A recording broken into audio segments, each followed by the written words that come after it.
Hey everybody, just wanted to give a quick shout out to my dad, Gordon, and my cousin Jace for all the hard work they do with me on this podcast. It's truly something we enjoy doing, just diehard BYU fans, and I apologize I couldn't make this episode, which unfortunately may happen time to time just because of work schedules. But I'm super happy that these guys were able to get this episode done, and I hope you enjoy it, and go Cougs. Welcome to the Why Not Us podcast.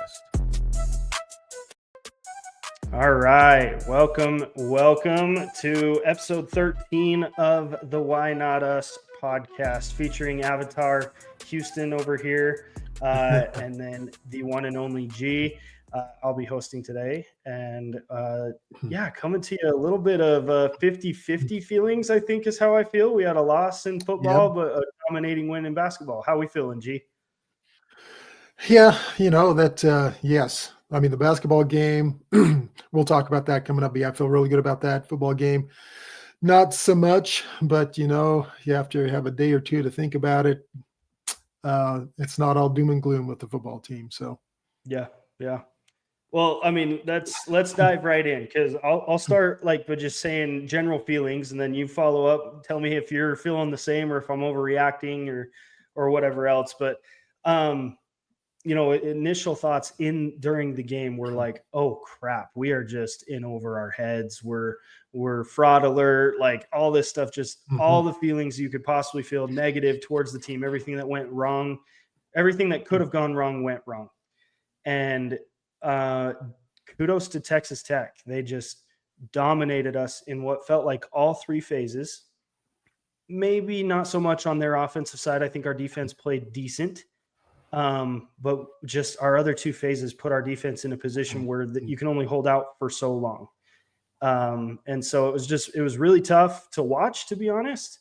But then to your point, after, sitting on it for 2 days, and we'll go into this after your initial feelings, but there is some positives to take from this. So how are you feeling during the game?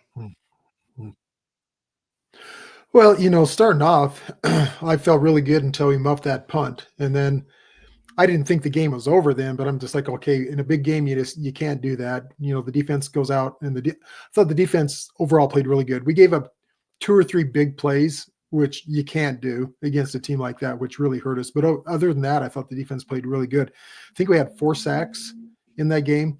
I don't believe we had a turnover in the game. So we didn't cause a turnover, and we had 3. And like we talked about last week, that was going to be a key to the game, turnovers, and it was. And we just never got momentum. We just couldn't seem to put 2 or 3 plays together. We never had a chunk play. I think our longest play, I don't know for sure, but I don't know that we had anything probably longer than 20 yards. I don't know that we didn't have any big chunk plays, which you've had both run and pass chunk plays. So it was a little disheartening because, it was one of those, you kind of get the flashback of the good old days. We're like going, oh my gosh, we're getting manhandled. It's a big game, national TV, all the eyes are on us, and we freaking lay an egg. But I think we did some good things. The offense, I'm not sure why we didn't go to the pass game like we did when we scored that touchdown on that one drive. That's how ASU beat Texas Tech. I thought we'd gone to that earlier than we did. So a little frustrating there to see that the offense didn't make adjustments sooner in the game.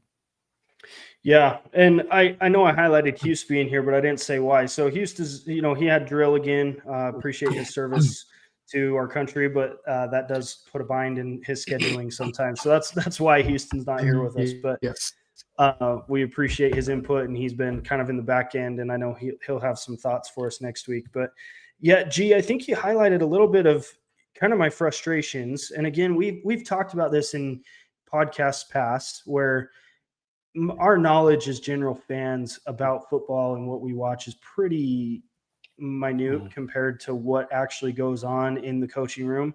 And so, as I looked at myself, as I saw other posts from other fans, obviously a lot of the frustration was directed towards A-Rod. And I think it's from what you illustrated there. It just felt like we tried to force a scheme that wasn't working. And the feeling I had was like well, crap, this isn't going to work, but it's all we planned for. So we're going to keep doing it and hope it works. And there was no adjustments made until the very end when we're throwing it, but they're in a little more preventative defense. So it looks easier than probably what it was. And so like that's where a lot of my frustration came from, is just to your point. It didn't look like we made any adjustments on offense. Yeah. Yeah. So in that ASU game, I hate to keep harping back to that, but that's Texas Tech's one loss. Mm-hmm. That's how they beat them. The short pass and that one drive when we scored the touchdown. That's what we did. We were hitting the short passes, the slants, the quick outs. Bear looked sharp on it, but at that point in the game, that looked good. But then it was desperation time after that. So Texas Tech is coming after us. They have a great D line. Their laying back there is coming after us. I always like to watch, the coordinator's corner, and after further review, which I haven't had a chance to do, I like to see the film breakdown, because sometimes it's just little mistakes that were made, Right. but the mistake caused, us Bear to get chased out of the pocket, or a 2-yard run should have been a 15-yard run because we missed a block. I was just before we started, I was listening to Kalani's presser today, and the team. The one thing I can say is I think I know our team is going to come out ticked off. In Ryan Carson's words, he says, "I'm pissed. I hate to lose." So I think they're going to watch that film and they're going to go, "Yeah, that was not us.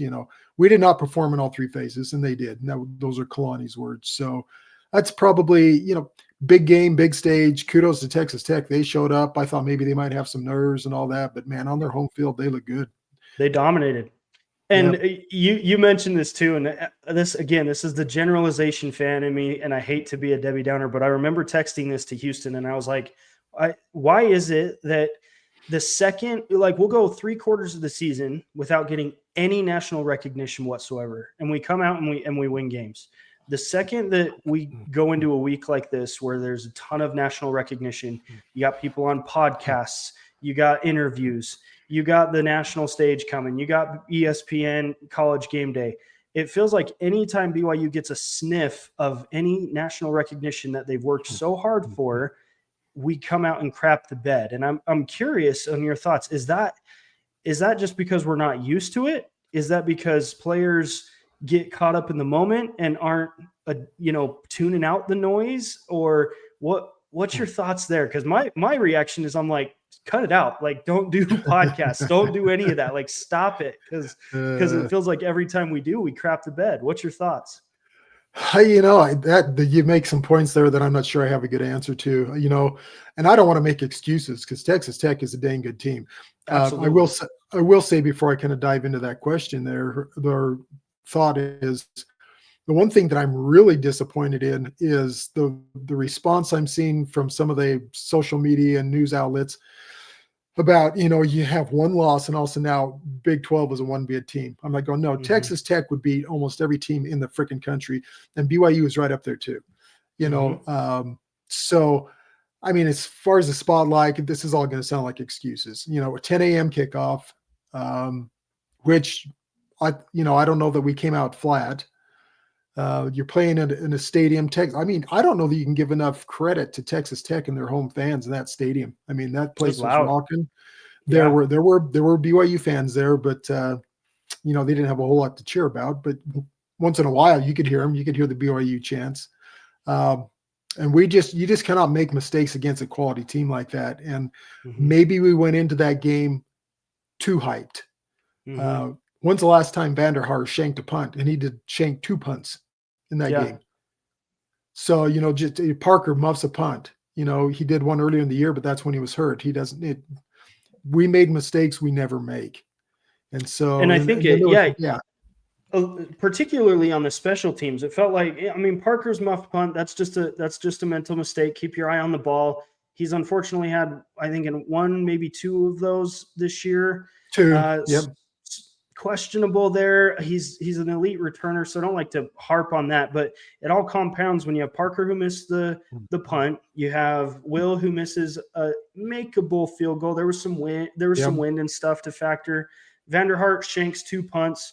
Cody makes a terrible decision on bringing the ball out, and going for only 10 yards. And then Parker, even the ball's behind him and it bounces and he picks it up. it just felt like on special teams in particular, they're trying to go for the big play, and they're stepping outside of their job, and it hurt us. Like, our special teams was the worst I've seen us all year. Yeah. And so to go back to your comment about are we not used to the big spotlight? I think maybe it's not being used to it. And I just had this thought as we were talking. Maybe it's the fact that they recognize just what we do as fans. This is our chance to go out and prove who we are. And I think sometimes when you do that you put so much pressure on yourself that you don't perform. I mean, go back to the win thing. Melinda and I were watching the game. We missed the field goal, and it's a win. But Texas Tech's kicker went out there and he drilled his field goals. Their punter punts a punt into the wind that's 65 yards.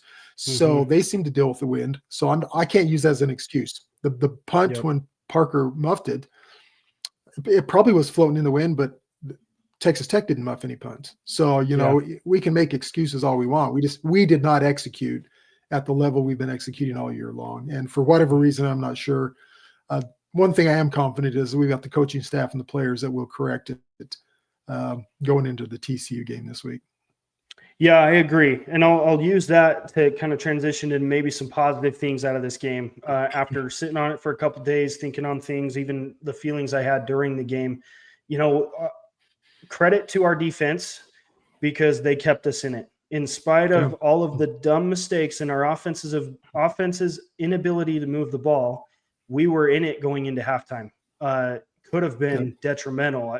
I mean, Texas Tech wanted to shut us out by halftime and going for it on that fourth down to end the first half. They would have been up 3 scores with getting the ball. We would have been in trouble. Our defense balled out, and I think the only reason that we gave up as many points as we did is we just couldn't move the ball on our end. Yep. And what was it? 4 or 5 field goals is what we held them to overall. And then 2 touchdowns, one being kind of later in the game when it felt like we'd kind of given up a little bit. But what's your thoughts on the positives from the game?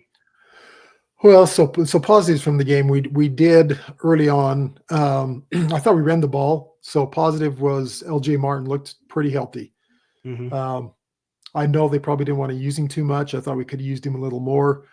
However, I thought running in between the tackles, I'm not sure why we didn't continue doing that, but at first I thought that was a positive.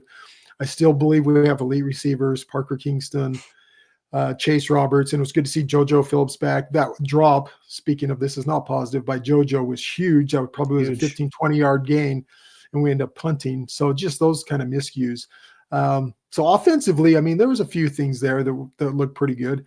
Bears 2 picks, the 1 pick that he threw across the middle, not as bad as the backwards pass one. Just trying to do too much. Just do like you've done all year. Just eat the ball, go down, live to play another down. Right. But he'll learn, But again, going back, I thought the defense was a bright spot. I mean, our linebackers looked good. Glasgow and Kelly looked really good. Sarah looked good. It was good to see Raider Demooney back in, that big pass break up in the end zone just before the half. So there's positives there. And I don't know that we got beat as bad as a fan as we think because we don't break down the film to look. Right. I don't know that we got manhandled. I just think we made too many mistakes to win the game. Yeah, and I think to add on to that, Tanner Wall in his post-game press conference made the comment that a lot of the Texas Tech players that were giving them high fives or saying good game were saying, "Hey, we'll see you in Arlington." And so what that tells me is that here's a Texas Tech team that is even lost to an Arizona State team, but has dominated virtually every other opponent that they've played, and they're looking at us saying, "Hey, we'll see you in Arlington." So there's a level of respect there that they saw on the field, even though we as fans feel like we didn't belong in that game.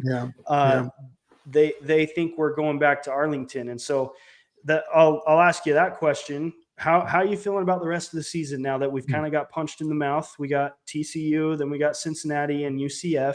How are we feeling about the chances of making it to Texas? Well, I still feel pretty good about that. I just, I watched the TCU a game against Iowa State. Mhm. Iowa State is the walking wounded. Their Mhm. defense has got like 7 or 8 guys out. Somehow they found a way to beat Texas Christian there, TCU at home.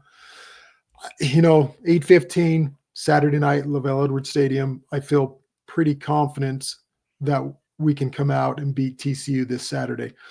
The one that I'm really still not quite sure about is still not quite sure about Cincinnati. Mhm. A lot of that depends on what I haven't seen a game time for that one yet. I haven't Um, either. so I'm really hoping that one is 5 or 6 o'clock in Mhm. the late afternoon, evening, that we're not playing an East Coast 10 a.m. game at Cincinnati. We'll see what happens there. UCF at home, Thanksgiving weekend. Should win. Yeah, should win. I don't have a whole lot of heartburn of that. We come out and play. I don't know. I feel really good about it. The thing that is probably the most concerning to me is not what our team's going to do. It's the lack of respect of the Big 12. There's a real reality that we win these 3 games. We go to the conference championship. We play Texas Tech. Even if we lose again, and you're an 11-2 team, all these pundits are saying that's not a playoff team, and that just really just irks me.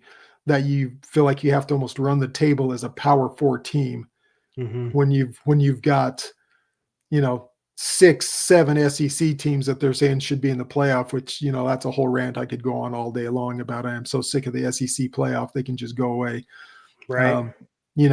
So I mean, I kind of answered the question, but didn't. I still feel pretty confident. I'll tell you a lot better after this Saturday how we respond after a loss. My gut Yeah. is telling me we're going to come out and we're going to kick some butt. I think our guys I are hope pissed. so. I think they're going to come out hungry. I think they're going to come out just flying all after the place. I think our offense is going to look sharp. I just think Bear's that kind of a player. He's not going to have 2 crappy games in a row. So I feel pretty good about it overall. And I really don't. The only thing that concerns me about Cincinnati is just the game time and the travel. I don't think they're as good as it appeared to be, after Utah shellacked them. Anyway, I kind of Right. rambled on, but I still feel pretty good about our chances. No, and that's good. And you kind of brought up a point I was going to transition to as well. What I found interesting is, so we're recording this on Monday, so we haven't seen the college football playoff rankings yet. Those will come out tomorrow. But the AP poll came out and still has BYU in the top 12. It has Utah at 15th. So Utah, I mean, I was texting people saying, watch, this is going to happen. Like BYU is going to lose this game and they're going to find a way or a reason to put Utah ahead of BYU, even though Utah lost to the same Texas Tech team by a lot and lost to BYU. But for whatever reason, BYU never, ever gets the respect from the national media. And so they would find a way to move Utah up. The fact that the AP poll didn't do that gives me a little confidence going into the college football playoff rankings, because I don't think that they're going to put us behind Utah. What's your thoughts there? Yeah, no, we won't be behind Utah. So that I'm not concerned about. We'll be above Utah. We'll probably come in 11 or 12 somewhere in there. The thing that concerns me about being 11 or 12 is if you don't have your group of 5 team in the top 12 and you're number 11 or 12, then that one of those teams goes. And then the freaking ACC, if they don't have their conference champ in the top 12, then they're going to go in there. So you've got teams 11 and 12 that are possibly out of the playoff because you got to put the group of 5 in the ACC conference champ. So that's my concern, that if we fall down to 11 or 12, that you get bumped out of the playoffs. So, there's still ball to play. So even if I'm thinking we'll be 11 or 12. That's my guess. We'll be 11 or 12 somewhere in there. But that's okay. We still got, if we don't go out and win, it really doesn't matter. Correct. Yeah, you got to go win. Yeah, I don't. And then hope that, there were a couple things too, like the Indiana Penn State game showed that Indiana's human. Yeah. And, they almost lost that game.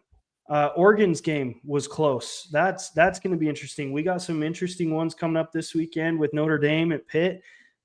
We need Notre Dame to lose. As much as I like Marcus Freeman, we need Notre Dame to lose in these football games because there's a bias towards them. Not saying that they're not a good football team, but they definitely are getting some love, and the only way that they don't is if they lose. And Pitt, I'm hoping, comes out and beats them. Yeah, no, amen. Amen. I mean, there's 2 or 3 games this week that would be huge for us. So that's one of them that I looked at is the Pittsburgh Notre Dame game. Mhm. That's at Pittsburgh, and there's a good chance. I mean, Pittsburgh's a good team. There's a good chance that happens. That would be huge for us. The other one is you got to look at games like Georgia, Texas. Texas needs to lose. You got to have some of these 2-loss SEC teams get their 3rd loss, drop them down, so that there's not this conversation of, oh, we need. And of course, it's SEC people posting this. We should get 6 teams in the playoff. I'm like, oh no, the SEC should not get 6 teams in the playoff. They should not have more than 3, maybe 4 max teams in the playoff. Let's talk about 5 or 6 is ridiculous. Yeah, that's like a Kansas State fan saying that the Big 12 should have 6 teams in the playoff because they want their team to be in the playoff. That SEC person that's making that post has a team that's probably not going to make it, but they want to make it, and they're making the SEC bias argument for that to happen. Exactly. Yeah. So, yeah, I have zero concerns that Utah will leapfrog us. I mean, the committee has shown head-to-head competition. They value that. They won't be above us in the playoff rankings. Yeah. Well, at the end of the day, you've said it, I've said it. Congrats, Texas Tech. They're a heck of a football team. They can beat any team in the country. Will be interesting to see how we respond against TCU this weekend. I agree with you. I think we're going to come out with, a little fire under our butt, and I think that we're going to show some dominance. At least I hope we do. I hope that we come out and play 4 quarters of solid football and beat a team that we should beat by 20 plus points. Like, we need that. I need that as a fan for my morale. So anyways, so let's with that, let's Amen, go brother. let's go into our college pick'ems and go over the past week and then this upcoming week. So here.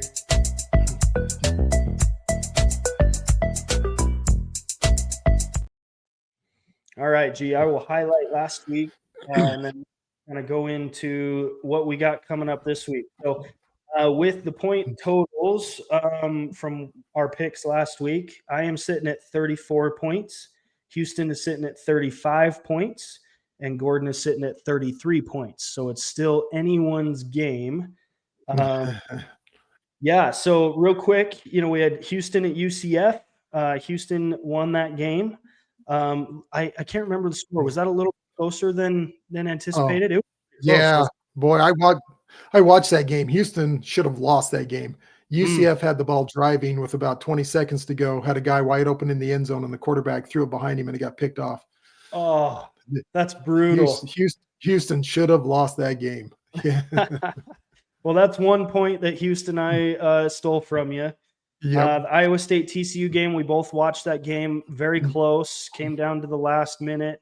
TCU walked away with it. I'm sorry. Iowa State walked away with it. I misspoke there. So Houston, I got a point from you on that as well. I did not watch the Kansas-Arizona game, but looks like Arizona took care of business. Handled that. Did you see that game at all? Have any comments there? That was a pretty close game.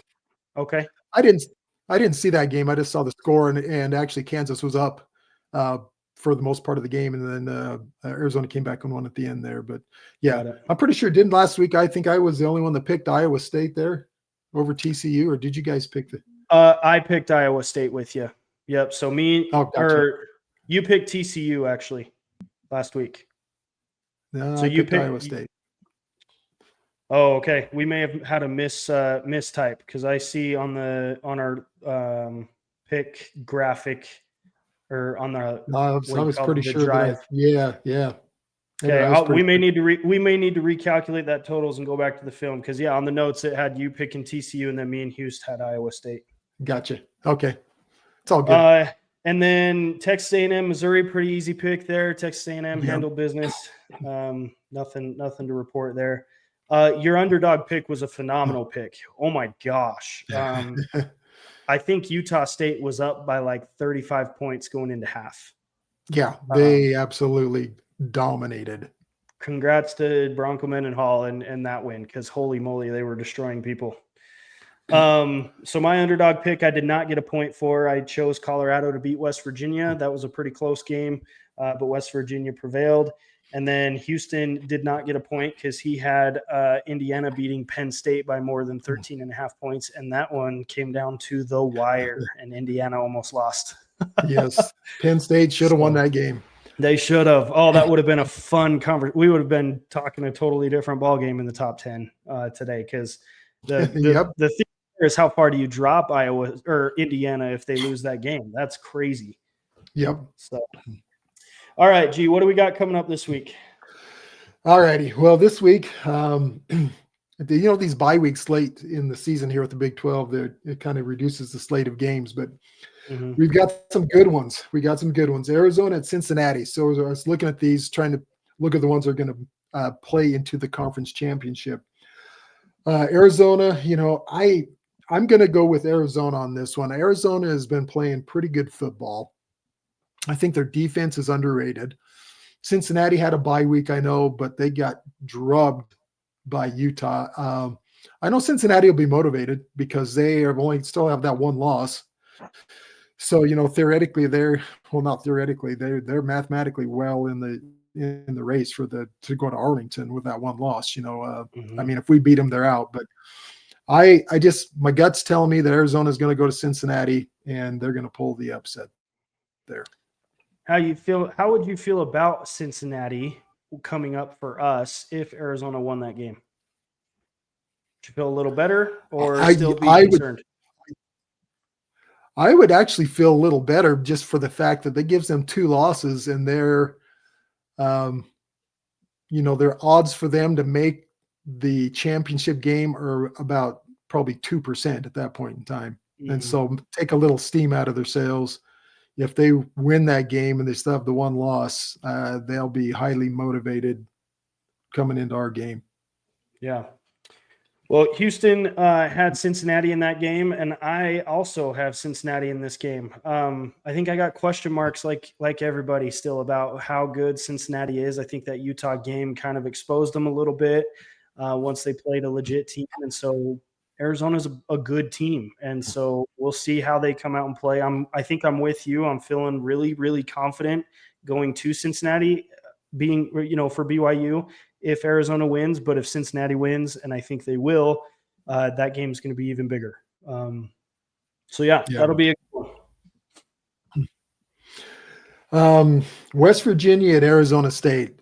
This might not sound like much of a game when you first put it in there, but I don't know if I said this last week or not, but West Virginia is playing some pretty darn good football right now. And they're one of those teams that I think they are going to make or probably break some seasons here. Arizona State's got 2 losses. They're still in the mix. Their starting quarterback's out. Their backup looked pretty good. West Virginia is a physical team, and their quarterback play looked pretty good that last week when they played. So I think it'll be close, but I'm going to, Arizona State at home. I'm going to go with Arizona State there, but I would not be shocked to see West Virginia pull the upset. Yeah, this one I was 50-50 on. Arizona State still played pretty well last week without Sam Leavitt. So, part of me is like, okay, they're still okay. They're not obviously a dominating team like they are with him, but how good are they going to be without him? And so we'll see how that goes. I do have Arizona State winning this game. To your point, West Virginia's played pretty well, and Houston is on the West Virginia hype train. He chose West Virginia. So that'll be an interesting one for sure. Yeah, it will. That could go either way. We've got Utah traveling to Baylor. Utah's a good team. They've shown it. Baylor, at Baylor, they're kind of flying under the radar. They've got 5 or 6 wins. I think they're right in that area there. I think everybody's kind of counting Baylor out of it, but I'm going with Baylor on this one. I know Utah's a good team. They've got a good program. The last time Utah and Baylor played, I believe Baylor got thumped. I think Baylor's out for a little revenge, and I think this will be a good game, and I'm going to give Baylor their edge at home. I like it. I want that to happen so bad. We say it every week, and I hate to keep bringing light to this team or this program or this university because they drive me crazy. But at The amount of Yes. backlash, that the audacity that these fans had to come at us after we lost to Texas Tech, I hope Baylor destroys them.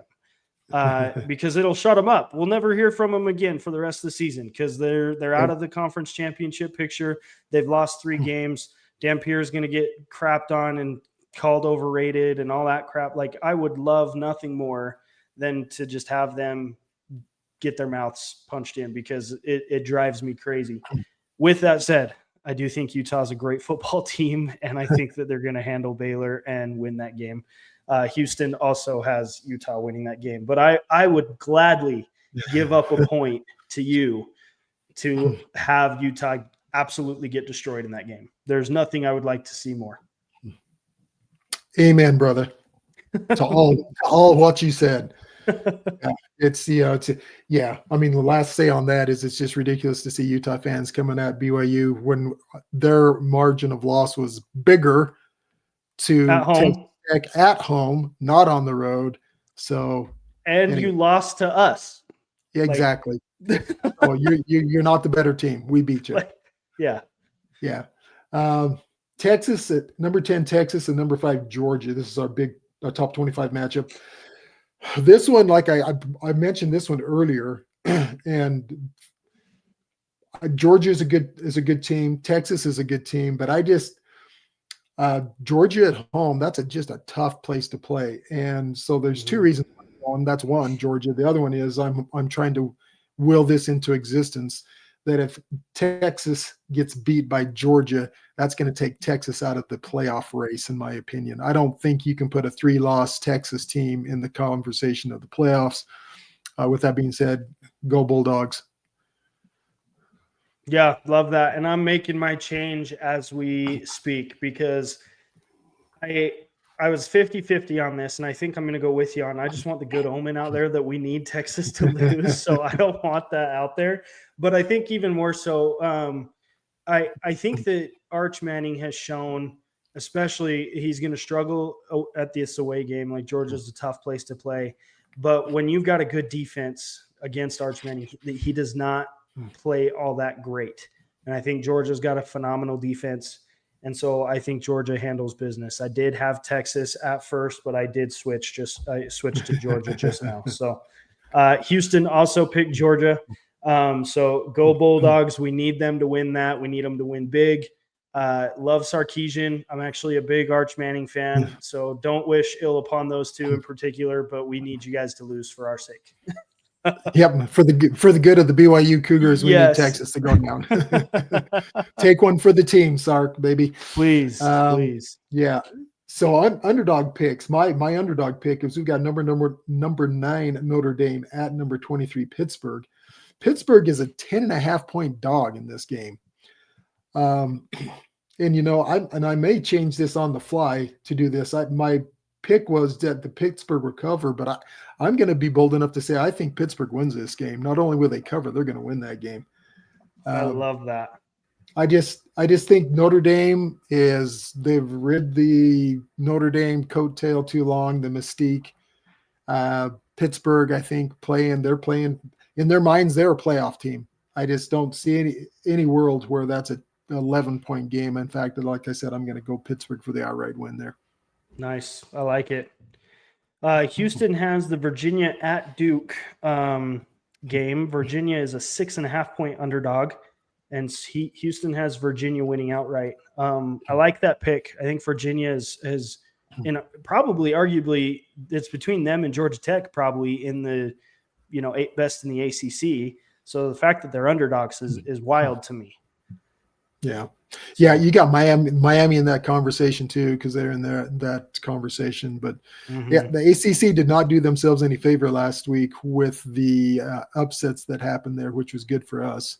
Yeah, that happened. The one thing I will throw out there is Virginia's starting quarterback went down last week in that game. Oh, I so did not know playing. that. They are playing their backup quarterback now. He went out. I don't think he'll be back from the injury. It didn't look like so. That might be why the underdog is the way that it is. I'm thinking that's why the spread is what it is. Yeah. Okay, my underdog is Memphis is going to ECU. ECU is a 2.5-point favorite, probably because it's at ECU and they're given some home field advantage there. But Memphis is 8-2. I think they're a pretty solid team, and so I have Memphis winning that one outright. No disrespect to ECU. I think they're a solid team, but Memphis is playing really good ball this year. Yeah. So, and not to throw any shade on that pick either, because I like that pick, but Memphis quarterback left late in the game against the Tulane. I actually watched that game. Man, everyone's getting hurt, and I didn't even know. He's got a bad ankle. See, he might play, but he was gimping around. I think they may have had to put the backup in at the end of that game. So. Got it. Well, I need to do a little bit of more homework then before we do these underdogs. My goodness. You can tell I watched way too much college football last Saturday. There's no better way to spend a Saturday, G. There's nothing better that you could have been doing. So that's good. Well, great. Looking forward to a great week of football. Obviously, we have so much more to play for as a team. Big 12 conference championship is still in the running. College football playoff is still an option. I think even the stats showed us, I think we have a 50% chance of making it to Arlington. Yeah. Obviously, the college football playoff stats are a little bit lower than that, but we now know where we stand. We now know what we did wrong with Texas Tech. So go and win these games that you should win, and then let's go have a great game in Texas. And all likelihood, it's going to be against Texas Tech. They have cupcake of a schedule left. Yeah. So if you go win out, it is going to be a rematch against Tech, which I think is going to be a fun game for us. Yeah, if Texas Tech were to lose to UCF this week, that would be the upset of the century. That's not going to happen. Then they got a bye week, and then I think they play West Virginia. It's West Virginia. Yeah.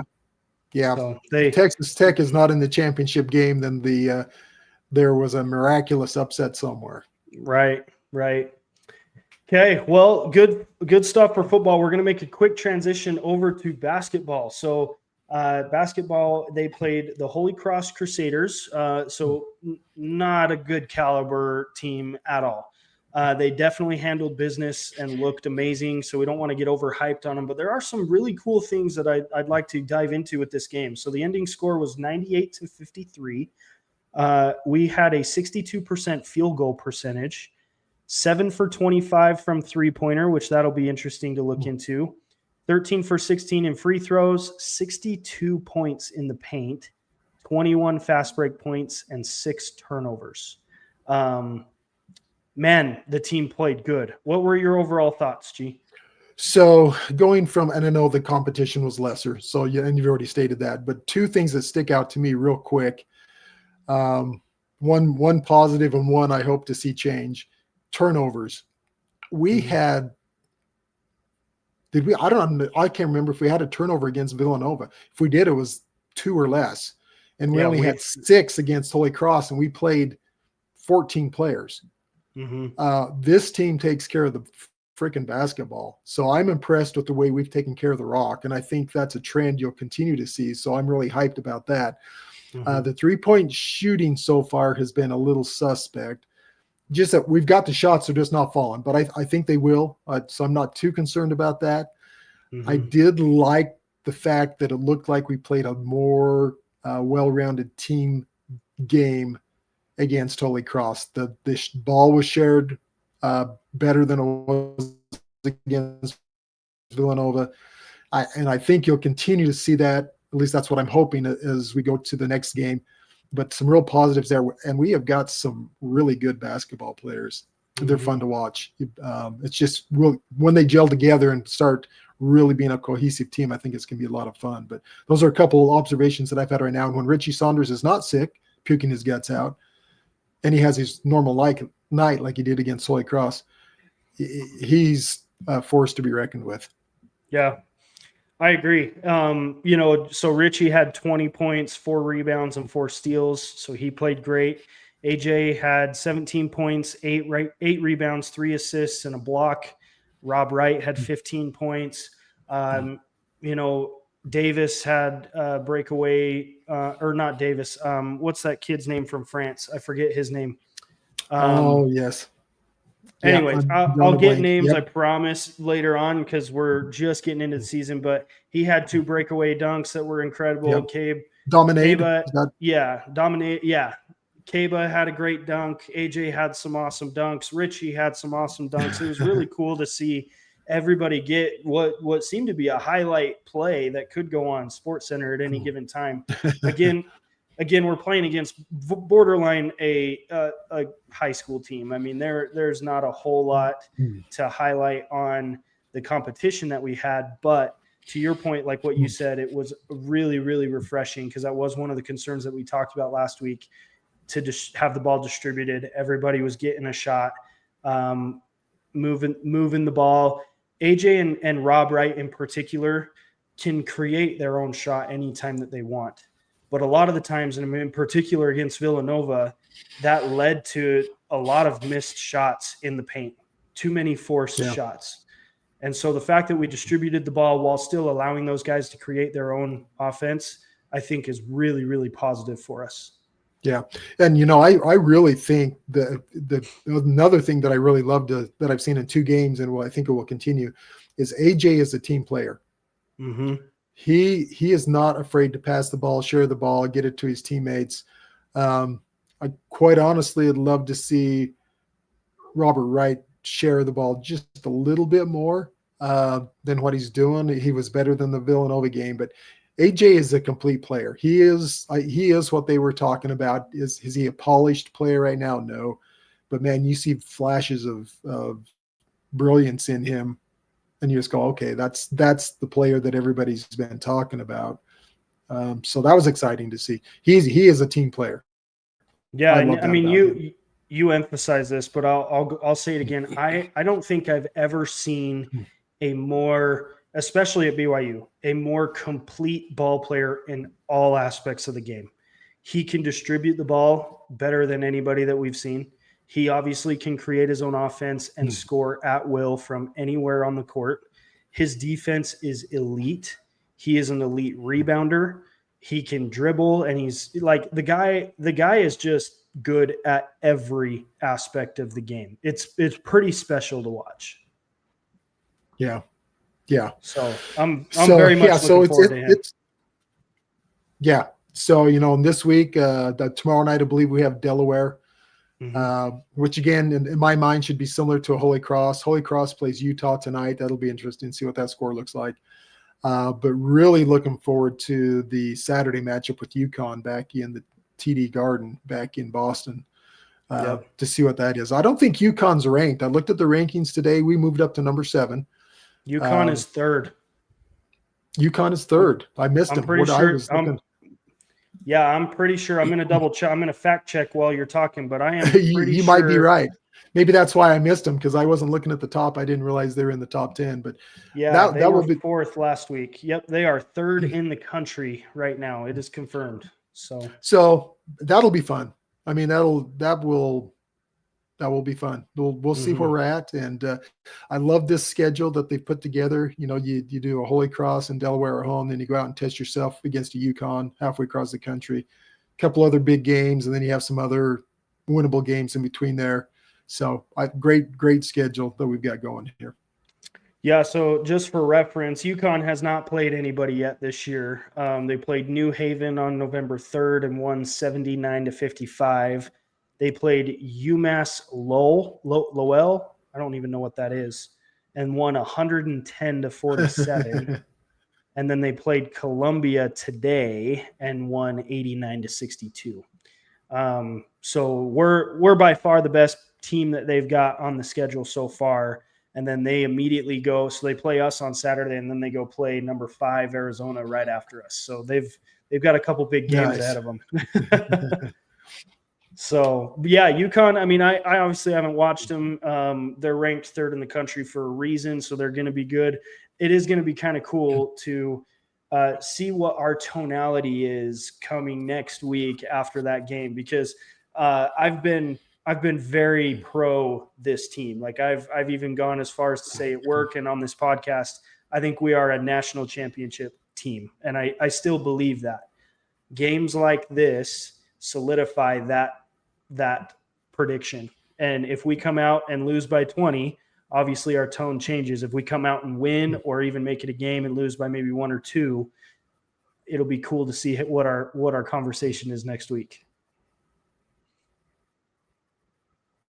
So, yeah, no doubt. I mean, and the nice thing is it's so early in the season. If you, however you perform, it'll be good. So, yeah. Okay. Well, that's all we got for the pod today. G, we got great football coming up. Big week against TCU at home. Got great basketball coming up. Shout out to women's soccer. Throwing that in there. I know that we normally talk about football and basketball, but women's soccer winning the Big 12 conference championship. That's huge. So congrats to them. But really exciting week. Really exciting week for us. Any last words from you? Yep. No.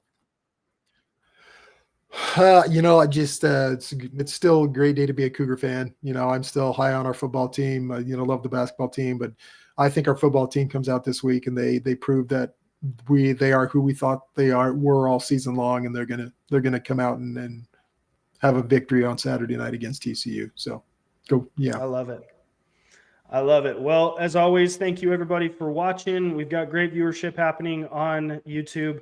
Appreciate the following on Instagram and the interactions that we get there.